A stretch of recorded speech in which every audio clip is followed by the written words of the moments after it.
Hi, this is Paul. Jordan Peterson was back on Bill Maher. The last time he was on Bill Maher, I think, was 5 years ago because I made a video commentary on that, at least the portions that were on YouTube. Now, as is normal with Bill Maher's show, certain portions of it are on YouTube and certain portions are not.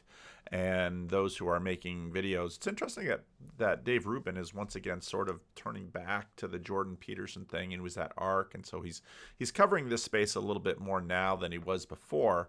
And so then he had Jordan Peterson corners Bill Maher with questions no Democrat will answer. And of course, for Dave Rubin, that's just all sort of about the Democrats and Republicans and the liberals and all of this kind of thing. But I actually think that the most noteworthy portion of the Bill Maher interview was not at all covered by any of the YouTube clips. And this was, I thought, probably the most impressive performance I've seen from Jordan Peterson that really I've seen since 2018 from him. And so because this is all in the HBO Max area, if you don't have HBO Max, I can't play the clip. I know that once I would put this clip on, it would immediately be taken down from YouTube, so there's no point in trying it. So instead, what I did was I made a transcript of it. So it's right at the beginning. So Bill Maher's show has different segments. He sort of has a stand-up segment at the beginning. Then he had his special guest, which was Ted Cruz. And then right after the special guest, then he sort of has his panel discussions with two or three guests. And one of them was Jordan Peterson, and the other one was Pamela Paul, who apparently was an editor for the New York Times and now is an editorial writer for the New York Times. So I thought it was an interesting panel, and it's noteworthy that on Bill Maher's sort of living room show that he does, it was a significant conversation with Jordan Peterson, and I found that conversation to be very interesting. It did a little bit of treatment on it. Bill Maher calls this the Club Random podcast, and actually there were quite a few very interesting segments in it. But one of the things I paid attention to in this conversation was sort of the emerging relationship between Bill Maher and Jordan Peterson. Now, I've been watching Bill Maher since he was on ABC TV with his Politically Incorrect show, which I really enjoyed. And Bill Maher, for sort of being in the camp of the new atheists, often had even very evangelical Christians on the show and treated them with respect and, listened to them to have to hear them out. But then Bill Maher gave his take on religion, which hasn't really changed that much. But Bill Maher is clearly a big fan of Jordan Peterson.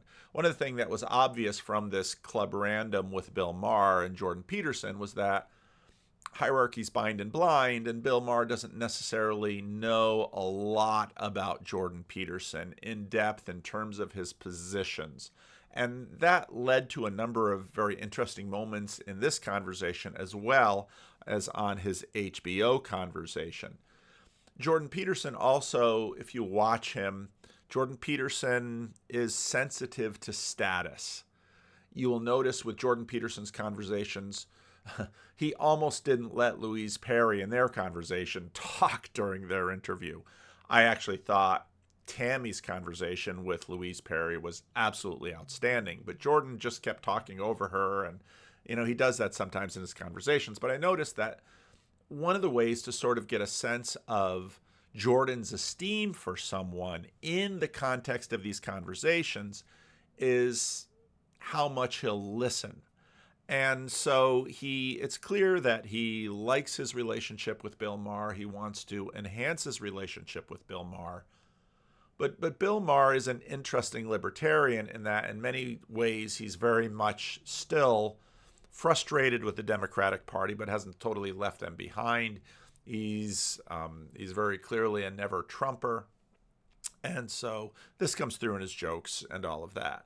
Now, this is all to set up what I think is probably the most important aspect of this beginning of this conversation with Bill Maher, because Bill Maher is very much a sexual libertarian, very much pro-abortion rights, and Bill Maher will often tend on his program with these positions where he feels comfortable and at home, sort of well ensconced within the blue church, to sort of assume that everyone there thinks like he does.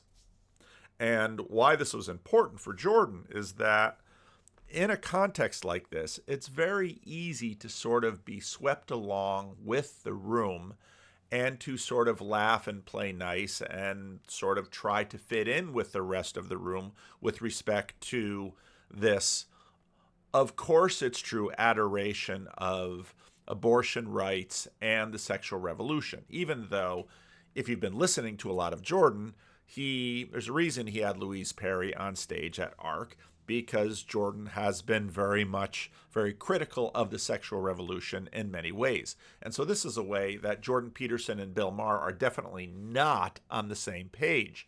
And so as I was watching this, I was very interested in how Jordan was going to handle this. Now, it's also the case that in a show like this, now again, I have to be very careful with this video because the YouTube algorithm is pretty sensitive, and if I just start running some of this video, it'll immediately flag and block it, and you'll never see the light of day. But a highly produced television program like this, the camera is very selective in terms of what it will show. And so in a lot of the areas where sort of the flow of the narrative of the program is like, oh, ho, ho, of course abortion should be ubiquitous, ho, ho, ho, too bad I don't have my long beard for all this ho, ho, hoing, ho, ho, ho, all of these prudes out there who are against the sexual revolution, they're like the religious types. They're ignorant. They don't know anything about it. Either that or they're just uptight. And he had already done a fair amount of yucking about Mike Johnson's Covenant Eyes app. That was in the monologue. He was talking about the Covenant Eyes program, which is a fairly common program used in ministry contexts when people have some self-control issues with respect to their smartphones and use of pornography. This is very common in churches to help people be able to at least have an internet connection, have a laptop, have a smartphone. I've known many good Christian men who have decided to not have smartphones, but to have dumb phones just because it eliminates the temptation of pornography. And again, there's sort of this libertarian aspect out there that ho, ho, ho, why don't you just not use it? Well, ho, ho, ho, why don't you? This is a big temptation for men, and the ubiquity of pornography has been a major issue for Christians who want to maintain a degree of sexual integrity and be able to go about their work life, which today pretty much almost always involves some use of the internet. And so while they were sort of yucking it up on the show, I noticed that they weren't panning on Peterson. But there are many moments when you sort of catch Peterson and everybody in the studio is laughing, but not him. And so I was very interested to see how is Jordan going to handle this, and he handled it brilliantly.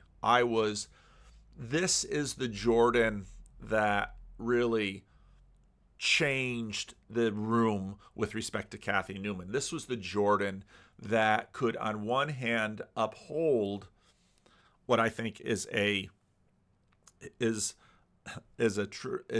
good position with respect to many of these issues, but not be sort of easily dismissible as a crazy religious figure.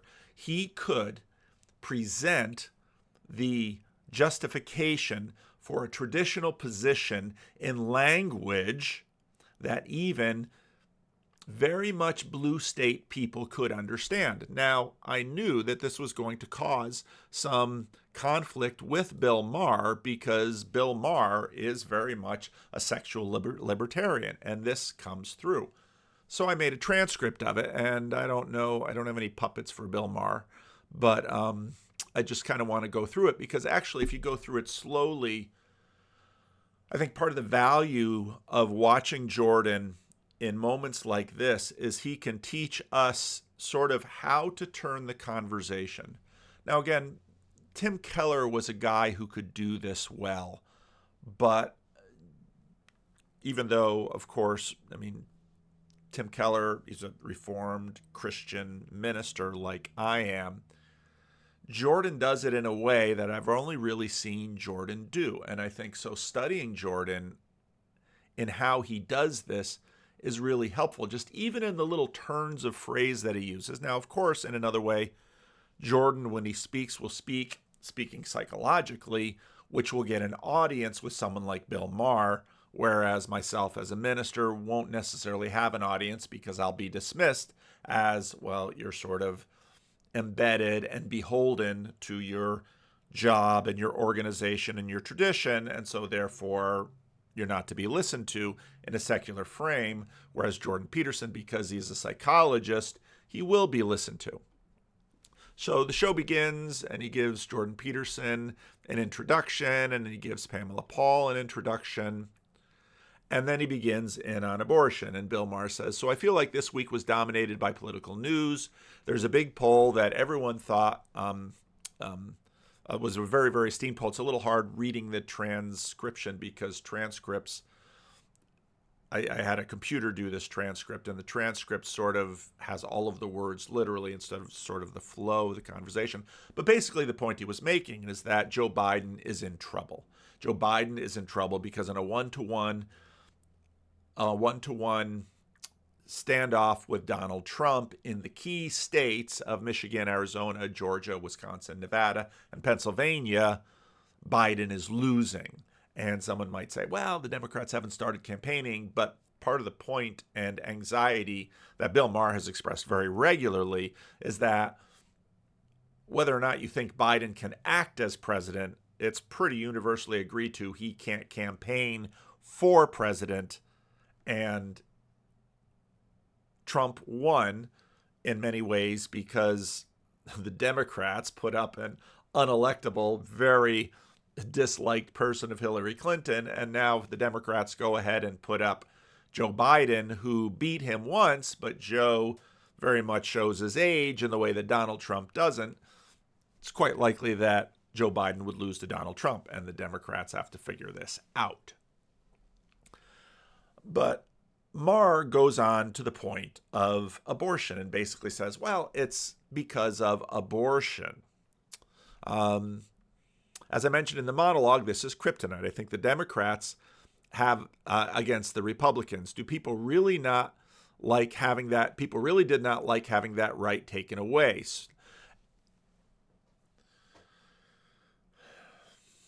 Talking about abortion is very difficult.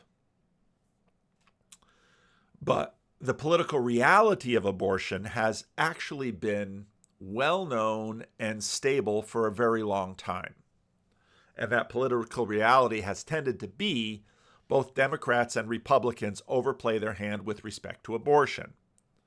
Poll after poll after poll in America for the last 50 years, generally speaking, shows that Americans are in favor of limiting abortion.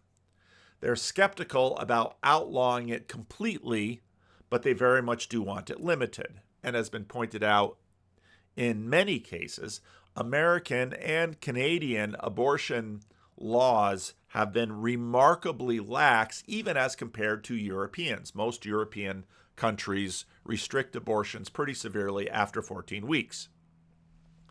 So what has happened with respect to abortion, once sort of Roe versus Wade was overturned and it went back to the states, so now you have these campaigns in the states, and generally speaking, deep blue states like California will sort of ensconce access to abortion in their laws, while deeper red states, well, they've been making noises about severe limitations of abortion, and depending on the political mix of their states, people won't necessarily want to go as far as, let's say, some of the Republicans with respect to limiting abortion.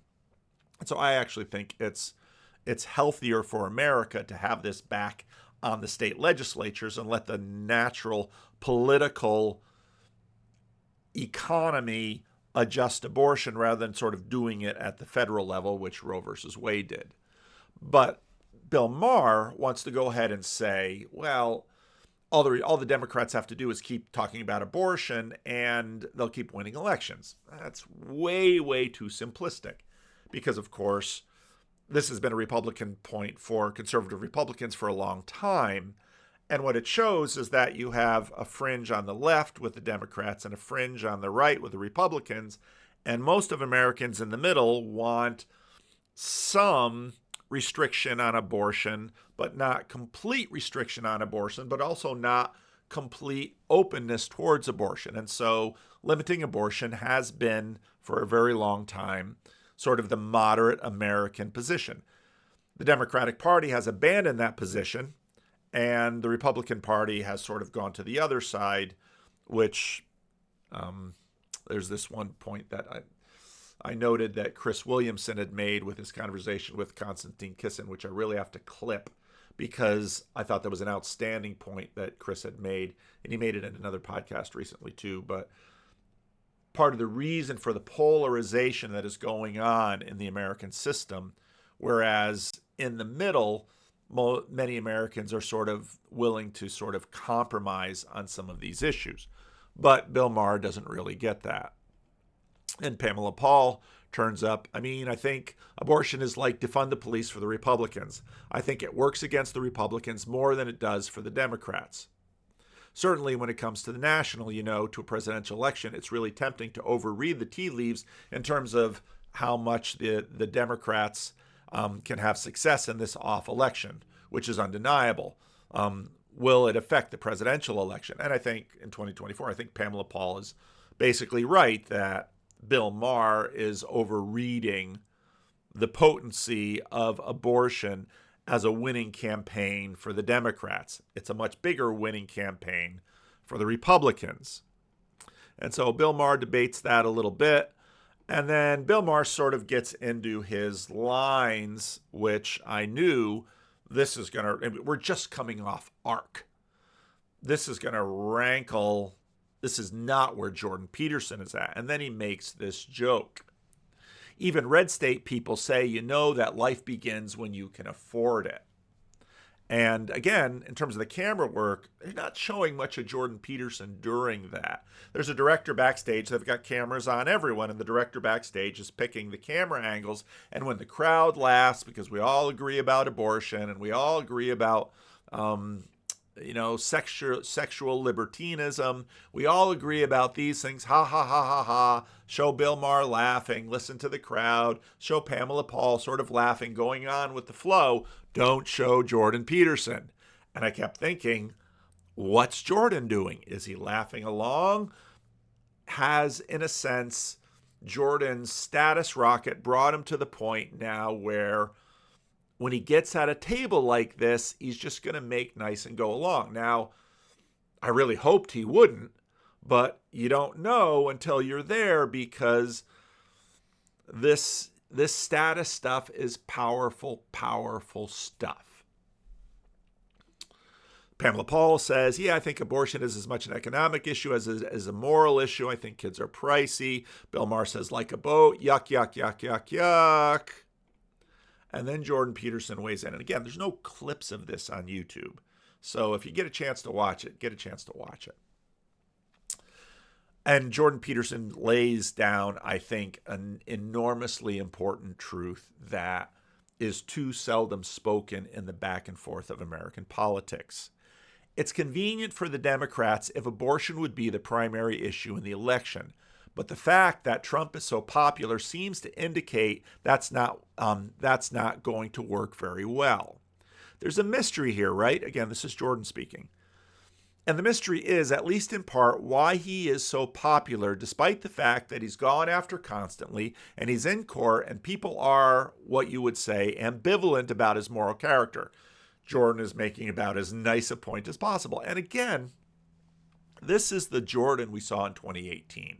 This is the Jordan we saw at the top of his game. This is the Jordan not necessarily alienating people to the left or people to the right by speaking the truth. He sort of puts it right in the middle. Now, people can take offense on either side if they want to, but I thought in terms of the context he was in, he nailed that. It was pitch perfect. I was so impressed.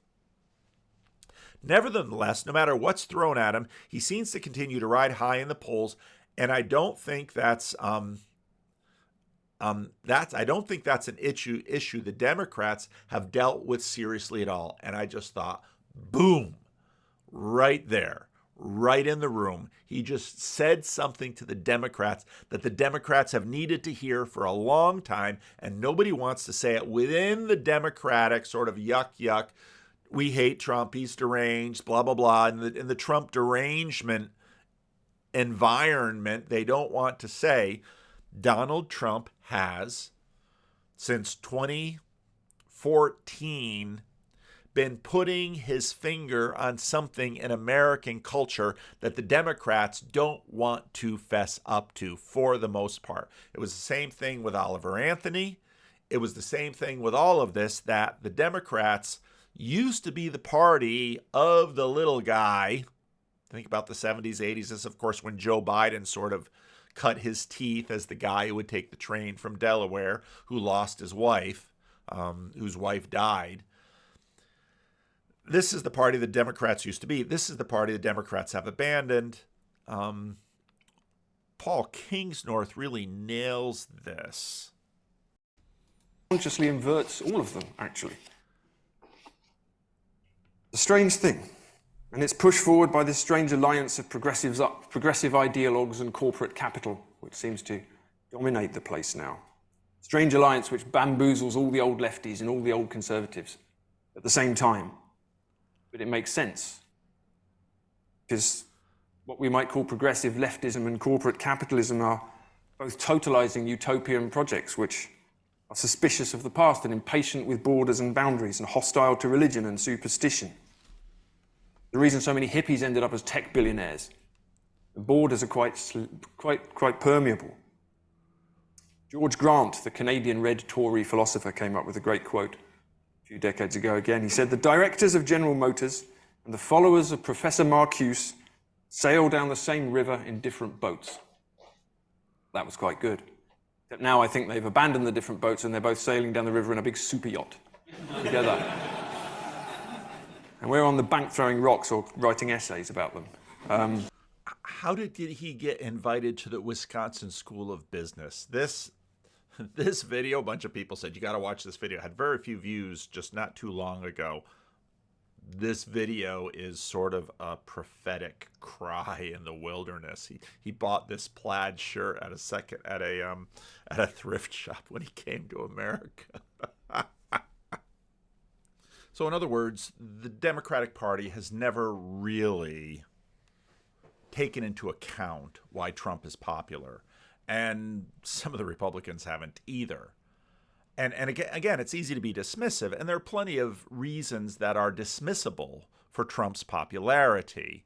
But there are key reasons why Trump is popular that unless you actually confront them, and you don't want to, he's gonna keep eating your lunch, at least until, whoever knows how the Trump political story ends, we'll see. So it's convenient for the Democrats, Peterson said, and he's exactly right. And diverting the conversation to abortion isn't going to change that one bit as far as I can see. And you just hear Jordan say that in his own way. Bill Maher disagrees with him. Oh, I think it will. I just think he's uniquely qualified because, of course, he's probably paid for a lot of abortions, which is probably true.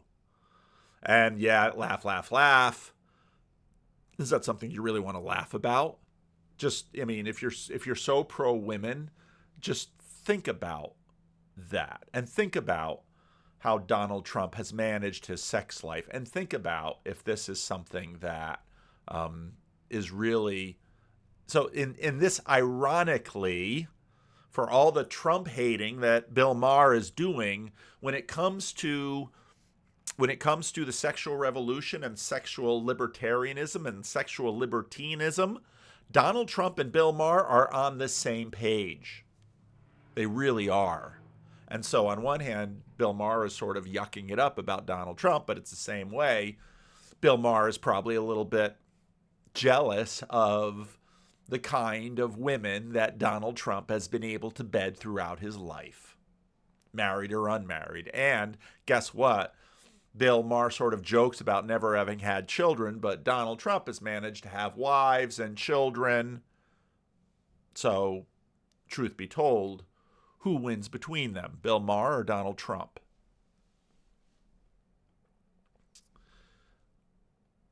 And so then Bill Maher sort of focuses in on hypocrisy.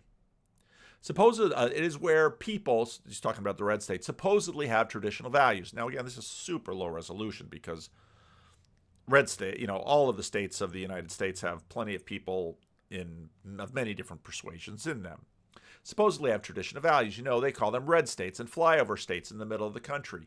Even there, I think we've come to the place where women are of the opinion that the guy I F is not necessarily the guy I want to have a baby with. And again, they weren't focusing on Peterson because everybody laughs at that, including Pamela Paul. And I was just thinking, I don't think Jordan's going to laugh at this because Jordan takes all of this stuff far more seriously than Bill Maher or Donald Trump.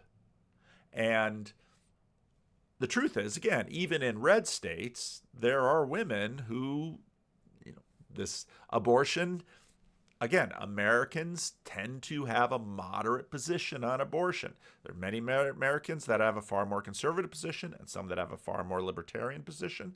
But the truth is very complex. And there's very, very many women who are, in fact, I would say that the anti-abortion movement is predominantly led by women. And Pamela Paul agrees. Well, and Bill Maher says, I see it as progress. And then Bill Maher, actually, it's not Pamela Paul here. It's Bill Maher that says to Jordan, well, maybe you don't. And here's where Jordan sort of uses one of his little phrases that really goes well with him. It isn't obvious. And again, part of the reason to watch a guy like Jordan Peterson very carefully is to pick up these little tricks. Well, it isn't obvious. Oh, I got to keep my eye on the coffee break ladies are leaving. Maybe they'll I got to go talk to some people, but I got to remember I got to pick it up. It isn't obvious. Okay, back to it isn't obvious. It isn't. This is Jordan Peterson speaking again to Bill Maher in the audience. It isn't obvious to me that it's progress, and the reason for that, in part, is because of the unintended consequences of the sexual revolution. It seems to be that the utility of sex itself seems to be increasingly questionable among young people. And again, so here he is stating his position, and it's very much a counter-narrative position, but it's one that's increasingly rising and people are recognizing. And he talks about Japan. I mean, in Japan, for example, I think 30% of the people now under 30 are virgins. It's about the same in South Korea. Young people are less likely to have sex than they were 20 years ago. And so there's a case to be made for that can be made for enhanced sexual freedom, but the real-world consequences of that being that sex has become, by all appearances, increasingly terrifying for young people because of its complexity. That's a super important point, and it's made with a ton of nuance, its specificity. And then Jordan says, I don't think that's freedom. And then Bill Maher sort of says, no, it's the phone.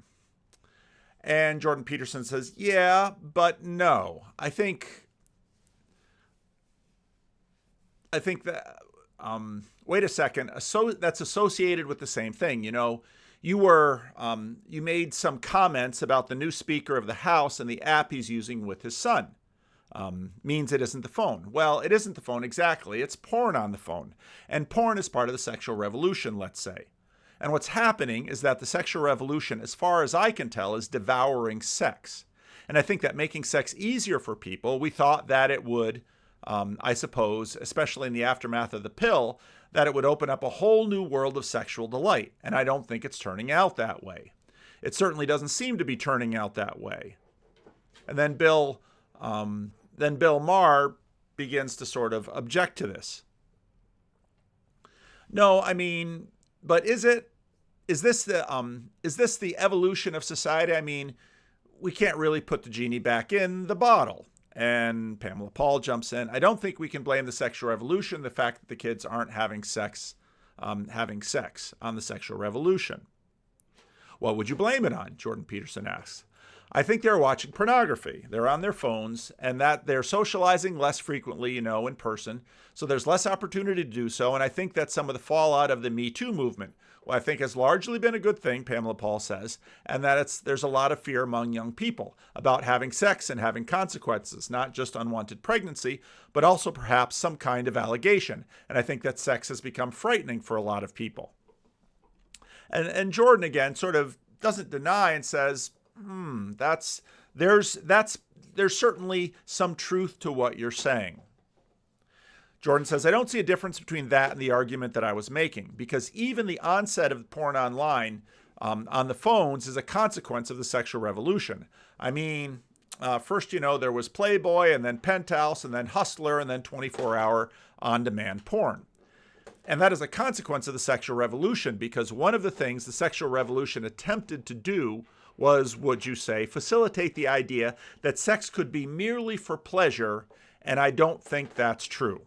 I think the sex that's for pleasure will devour itself, and I think that's what's playing out. And I mean, that's partly why young men, and I think the fear issue you're discussing is also relevant, but I think it's related to the sexual revolution as well. Sex for pleasure devours itself. That's what it looks like.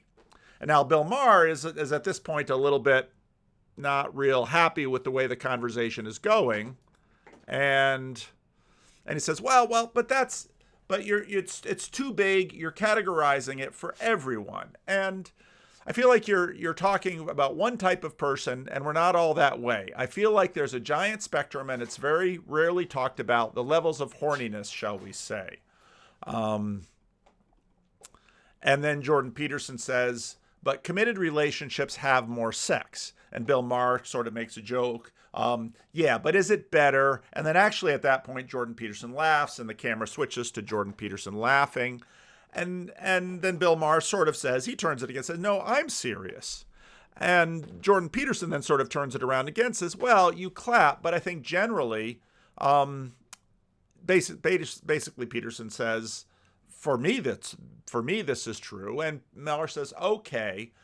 I feel like you're speaking as if you're a representative for the entire human race. And I'm saying that there's a very large spectrum. There are people. I was just reading about the convention, and then they go into that a little bit. And then they talk about LGBTQ, and everybody's sort of adding a letter, and as if they have nothing in common. But again, Peterson again pivots with a lot more nuance and clarity and says, but they do have one thing in common. There's one that's they're trying to define themselves in terms of sexual behavior. And that's one thing that's included, and it's a big mistake because you can't reduce yourself to your sexual behavior. And then Jordan Peterson goes back and then Bill Maher's like, yeah, but the guy is doing this with his 17-year-old son. And what Jordan doesn't quite say, but let's say if I was the pastor of their church, their pastor, I would completely understand this, because assumedly the father has his situation under control and he isn't looking at porn. So he's not afraid to share with his 17-year-old son his browsing habits, and there's reciprocity there. And that's what Jordan Peterson brings up, because that's a very difficult issue. And it's a thing to struggle with. And so basically a 17-year-old is going to need to grow in this. And if his father is a good accountability partner, his father hopefully will be able to sort of modulate to give him sort of, if you're somebody's accountability partner, you're going to have to sort of get the dance right. Your confrontation is going to have enough bite in it to help the person feel the weight, but it's also going to have enough understanding in it to not demoralize the person with the bite. And that's why when people pick accountability partners and try to set up an arrangement like this in a pastoral circumstance, you really need the right kind of person, and you need the right relationship between the person. And the fact that the Speaker of the House and his son imaginably sort of have the right relationship, Bill Maher makes it sound like this is crazy. This isn't crazy at all. It's this father teaching a son how to use technology responsibly in the age of the internet. And that's not a crazy thing at all. And again, I'd mentioned Covenant Eyes is a web program that many Christians use. And then at some point, Bill Maher gets tired of this, and then he wants to sort of turn the conversation, which again is his right, and then it goes to the other kinds of things. And some of these other conversations were sort of picked up by YouTube, and then they talked about Palestine. And most of what Jordan Peterson said about Palestine, you can hear Jordan talking about it in far greater length with Piers Morgan, and Jordan has made his ideas available on that subject, and that's not really the topic of this video. Because this first section here, where Jordan really, with a tremendous amount of skill and nuance, challenges the narrative of the sexual revolution, this is a Jordan that I don't know that we've seen on a platform like this. Now, Jordan has his own platform, and he's been able to make these kinds of arguments on his own channel. But part of what's good about Jordan now being stronger and being able to go onto other platforms. Now, again, this was a friendly platform because he's built a relationship with Bill Maher, and Bill Maher clearly likes him, even though Bill Maher doesn't really have a very deep understanding of everything that Jordan Peterson is saying and doing. But I think this is a really good argument why Jordan needs to continue to get on bigger platforms and not just friendly platform, because it seems that he is getting healthy enough and well enough to be able to handle these kinds of contexts. And again, I want to emphasize, I know a lot of people imagine that, well, it's just, and this is a lot of YouTube, well, I want to see the traditionalist or the conservative or the Christian just boldly make the bright line and the dogmatic point. And I'm not saying that there aren't times and spaces for that. There certainly are. But seldom do those points really carry and influence an audience the way I think we saw Jordan do in 2018, and I think he can do again. So actually, I thought this was a tremendous moment in terms of the Jordan Peterson narrative, where he has, in some ways, gotten back to where he was, let's say in January of 2018, when he had that conversation with Kathy Newman, and he was able to sort of turn the table and help even an audience that is predisposed to disagree with him. They might not at the end of the conversation agree with him or necessarily especially change their behavior, but the way he presented it gave the audience pause and said, is this narrative that so say we all, yuck, yuck, yuck, ho, ho, ho, is this narrative actually right? And this was the power that we really saw Jordan wield in 2017 and 2018, that after his illness has taken him a long time to recover. This is the power that I think we really need to see Jordan wield in public, on public platforms again. So that's why I wanted to make this video. And yeah, if you get a chance to just watch this little section again, I don't think it's going to be on YouTube. Watch it, because this is the Jordan Peterson masterclass. So leave a comment. Let me know what you think.